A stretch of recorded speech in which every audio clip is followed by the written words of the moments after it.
لیکن صدقہ فطر دینے میں یہ بات دھیان میں رہے کہ وہ صحیح معنی میں مسکین ہو، پیشہ ورانہ مسکین اور فقیر نہ ہو جو سڑکوں پر مانگتے رہتے ہیں، کیونکہ اگر ہم نے پیشہ ورانہ مانگنے والے فقیروں اور مسکینوں کو دے دیا تو صدقہ فطر اس کے مستحق کو نہیں پہنچے گا۔ اس لیے جو صحیح معنی میں مسکین ہو اس کو صدقہ فطر دینا چاہیے۔ صدقہ فطر دینے میں مسکینوں کو پہلے نمبر پر رکھا جائے،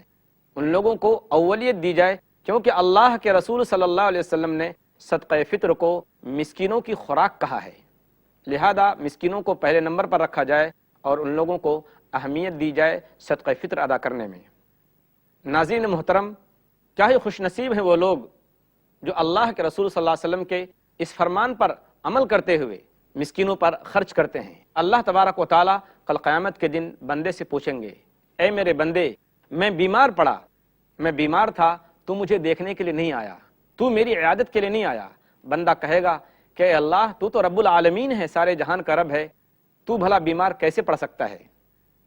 تو اللہ کہے گا میرا فلاں بندہ بیمار تھا، تو اس کو دیکھنے کے لیے نہیں گیا، اگر تو اس کو دیکھنے کے لیے جاتا، اس کی مزاج پرسی کے لیے جاتا تو اس کا ثواب آج کے دن تجھ کو ملتا۔ اللہ تعالیٰ فرمائے گا، اے میرے بندے، میں نے تجھ سے کھانا مانگا، میں بھوکا تھا، میں نے تجھ سے کھانا مانگا، تو نے مجھ کو کھانا نہ دیا۔ بندہ کہے گا، اے رب، اے اللہ، تو تو سارے جہان کا رب ہے، تجھ کو بھوک پیاس کہاں لگتی ہے، تجھ کو بھوک کہاں لگتی ہے، تو تو کھانے سے بے نیاز ہے۔ اللہ تعالیٰ کہے گا کہ میرا فلاں بندہ بھوکا تھا، اس نے تجھ سے کھانا مانگا تو تم نے اس کو کھانا نہیں کھلایا، اگر تم نے اس کو کھانا کھلایا ہوتا تو اس کا ثواب آج تجھے ملتا۔ پھر اللہ تعالیٰ کہے گا کہ اے میرے بندے، میں پیاسا تھا، تجھ سے میں نے پانی مانگا، تو نے مجھ کو پانی نہیں پلایا۔ بندہ کہے گا کہ اے میرے رب، تجھ کو پیاس کہاں لگتی، تو تو سارے جہان کا رب ہے، تو تو رب العالمین ہے، میں تجھ کو کیسے پانی پلاتا جبکہ تجھے پیاس نہیں لگتی؟ تو اللہ کہے گا کہ اے میرے بندے، میرا فلاں بندہ پیاسا تھا، اس نے تجھ سے پانی مانگا تھا، تو نے اس کو پانی نہ دیا، اگر تو نے اس کو پانی دیا ہوتا، اس کی پیاس بجھائی ہوتی تو اس کا ثواب آج تجھے ملتا۔ یہ حدیث صحیح مسلم کتاب البر والصلہ حدیث نمبر 6556۔ اس حدیث سے پتہ چلتا ہے کہ اللہ تبارک و تعالیٰ کے مسکین بندوں اور ضرورت مندوں پر خرچ کرنے کا کیا ثواب ہے۔ جو اللہ کے مسکین بندے ہیں، جو محتاج بندے ہیں، جو ضرورت مند ہیں، ان پر خرچ کرنے کا کتنا ثواب ہے۔ ناظرین محترم، بات مسکین کی آئی تو واقعہ یاد کیجئے جو اللہ تبارک و تعالیٰ نے سورہ قلم سورہ نمبر 68 آیت نمبر 17 کے اندر بیان فرمایا ہے، اور یہ واقعہ آیت نمبر 17 سے آیت نمبر 32 تک چلتا ہے۔ ان لوگوں کا قصہ اس طرح سے ہے، اللہ تعالیٰ فرماتا ہے، اِنَّا بَلَوْنَاهُمْ كَمَا بَلَوْنَا أَصْحَابَ الْجَنَّةِ إِذْ أَقْسَمُوا لَيَصْرِمُنَّهَا مُصْبِحِينَ، کہ ہم نے مکہ والوں کو اسی طریقے سے آزمایا جس طریقے سے باغ والوں کو آزمایا تھا، جب ان لوگوں نے قسم کھا لی کہ کل صبح جا کر اپنے باغ کا پھل توڑیں گے۔ باغ والوں کا قصہ عربوں کے درمیان مشہور تھا، یہ باغ یمن سے تھوڑی ہی دور پر تھا۔ اس باغ کا جو مالک تھا، یہ اس باغ کے پھل میں سے غریبوں اور مسکینوں پر خرچ کرتا تھا۔ جب یہ مر گیا تو اس کی اولاد اس باغ کا مالک بنی۔ جب ان لوگوں کے ہاتھ میں یہ باغ آیا تو اب ان لوگوں نے اپنے دل میں طے کر لیا کہ ہمیں اس باغ میں سے کسی مسکین پر خرچ نہیں کرنا ہے۔ ہمارے جب اپنے ہی اخراجات پورے نہیں ہوتے تو ہم کس طریقے سے باغ کے پھل کو مسکینوں پر خرچ کریں؟ تو اللہ تبارک و تعالیٰ فرماتا ہے، اِذْ أَقْسَمُوا لَيَصْرِمُنَّهَا مُصْبِحِينَ، انہوں نے قسم کھا لی کہ کل صبح تو ہم ضرور اپنے باغ کے پھل کو توڑیں گے۔ وَلَا يَسْتَثْنُونَ، اور انہوں نے انشاءاللہ نہیں کہا، یہ نہیں کہا کہ اگر اللہ نے چاہا تو ہم کل باغ کا پھل توڑیں گے۔ چنانچہ وہ چلے، فَطَافَ عَلَيْهَا طَائِفٌ مِّن رَبِّكَ وَهُمْ نَائِمُونَ، تو اللہ کی طرف سے ایک بلا آئی، وہ سو ہی رہے تھے، اللہ کی طرف سے ایک بلا آئی اور وہ بلا اس باغ کے اوپر آئی۔ فَأَصْبَحَتْ كَالصَّرِيمِ، تو اس باغ کو ایسا بنا دیا، ایسا لگ رہا ہے جیسا کٹی ہوئی کھیتی۔ فَتَنَادَوْا مُصْبِحِينَ أَنِ اغْدُوا عَلَىٰ حَرْثِكُمْ إِن كُنتُمْ صَارِمِينَ فَانطَلَقُوا وَهُمْ يَتَخَافَتُونَ أَلَّا يَدْخُلَنَّهَا الْيَوْمَ عَلَيْكُمْ مِسْكِينٌ، چنانچہ آپس میں وہ صبح کو ایک دوسرے کو پکارنے لگے کہ چلو اپنے باغ کا پھل توڑیں گے۔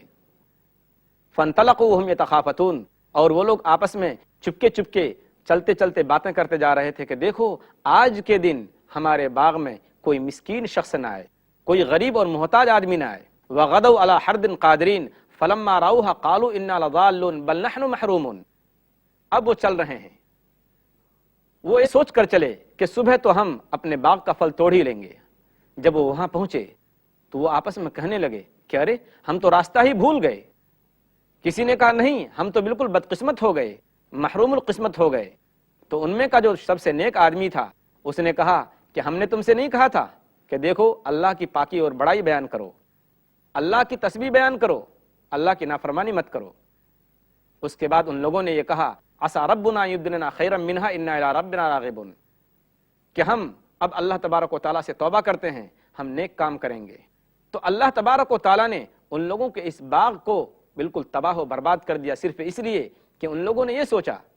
ہمارے باغ میں کوئی مسکین شخص داخل نہ ہو، کوئی محتاج اور ضرورت مند ہمارے باغ میں داخل نہ ہو، اور ہمارے باغ کا پھل کسی مسکین کے ہاتھ نہ لگ جائے۔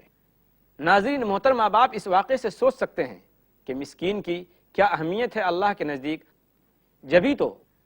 اللہ کے رسول صلی اللہ علیہ وسلم کے بارے میں یہ روایت ہمیں ملتی ہے،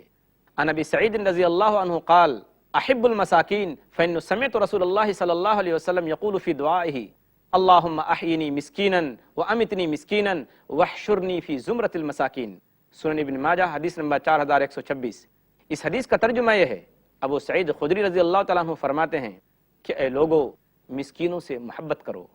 اے لوگو غریبوں سے محبت کرو، ضرورت مندوں سے محبت کرو، مسکینوں سے محبت کرو،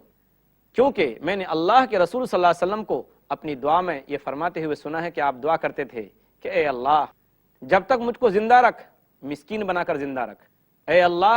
جب تو مجھے موت دے تو مسکینی کی حالت میں موت دے، اور اے اللہ مرنے کے بعد جب تو مجھ کو اٹھائے دوبارہ زندہ کرے تو اے اللہ مجھ کو مسکینوں کے ساتھ اٹھانا۔ اللہ اکبر، یہاں مسکینوں کے خوش ہونے کا موقع ہے کہ اللہ کے رسول صلی اللہ علیہ وسلم نے اس بات کو پسند کیا کہ قیامت کے دن اللہ تبارک و تعالیٰ ان کو مسکین کے ساتھ اٹھائے۔ مسکینوں خوش ہو جاؤ، غریبوں خوشی مناؤ کہ اللہ تبارک و تعالیٰ نے اپنے بارے میں یہ فرمایا کہ اللہ صرف مالداروں کا رب نہیں، اللہ صرف پیسے والوں کا رب نہیں، وہ رب العالمین ہے، وہ سارے جہان کا رب ہے، وہ غریبوں کا، مسکینوں کا، یتیموں کا اور محتاجوں کا اور مسلم اور غیر مسلم ہر ایک کا رب ہے۔ اور اے مسکینوں خوش ہو جاؤ کہ اللہ کے رسول صلی اللہ علیہ وسلم سارے جہان کے لیے رحمت ہیں، تو تمہارے لیے بھی رحمت ہیں، کیونکہ اللہ کے رسول صلی اللہ علیہ وسلم نے دعا فرمائی ہے کہ اللہ تبارک و تعالیٰ انہیں قیامت کے دن مسکینوں کے ساتھ اٹھائے۔ ناظرین محترم، یہ تھی صدقہ فطر کے بارے میں وہ ضروری باتیں۔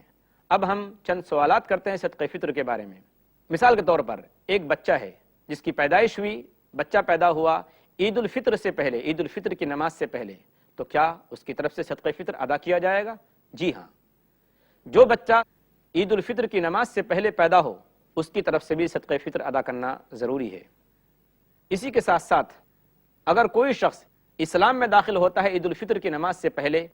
تو اس کی طرف سے بھی صدقہ فطر ادا کیا جائے گا۔ ایک سوال اور پیدا ہوتا ہے کہ کیا اس شخص پر بھی صدقہ فطر واجب ہے جس نے روزہ نہیں رکھا؟ جی ہاں، جس شخص نے روزہ نہیں رکھا اس شخص کے اوپر بھی صدقہ فطر ادا کرنا واجب ہے، ضروری ہے۔ مثال کے طور پر ایک شخص ہے جس کے اوپر صدقہ فطر واجب تھا، وہ صدقہ فطر ادا نہیں کر سکا، اب عید الفطر کی نماز ہو گئی، تو اب وہ کیا کرے؟ اگر ایسا کوئی شخص ہے جس شخص کے اوپر صدقہ فطر واجب ہو چکا تھا اور عید کی نماز ہو چکی اور اس نے صدقہ فطر ادا نہیں کیا تو اس نے گناہ کا کام کیا، وہ اللہ سے توبہ کرے۔ اب جتنا صدقہ فطر اس کے اوپر واجب ہوا اتنا غلہ یا اتنی رقم یا پیسہ عام مسکینوں کے اندر عام صدقے کی نیت سے تقسیم کر دے۔ لیکن اگر کسی عذر کی وجہ سے صدقہ فطر وہ نہیں ادا کر سکا، مثال کے طور پر وہ شخص سفر میں تھا اور اس نے یہ سوچا کہ میرے گھر والے میری طرف سے صدقہ فطر ادا کر دیں گے، لیکن ایسا نہیں ہو سکا، تو ایسا شخص گنہگار نہیں ہوگا، ایسا شخص گنہگار نہیں ہوگا، لیکن اس کا صدقہ بھی جو ادا کرے گا عید الفطر کی نماز کے بعد وہ عام صدقوں کی طرح ہوگا۔ ناظرین محترم، ہم اخیر میں اللہ تبارک و تعالیٰ سے دعا کرتے ہیں کہ اللہ تبارک و تعالیٰ ہمیں اپنے مرضیات پر چلنے کی توفیق عطا فرمائے، اللہ تبارک و تعالیٰ ہمیں کہنے سننے سے زیادہ عمل کرنے کی توفیق عطا فرمائے، آمین۔ وآخر دعوانا ان الحمد للہ رب العالمین، والسلام علیکم ورحمۃ اللہ وبرکاتہ۔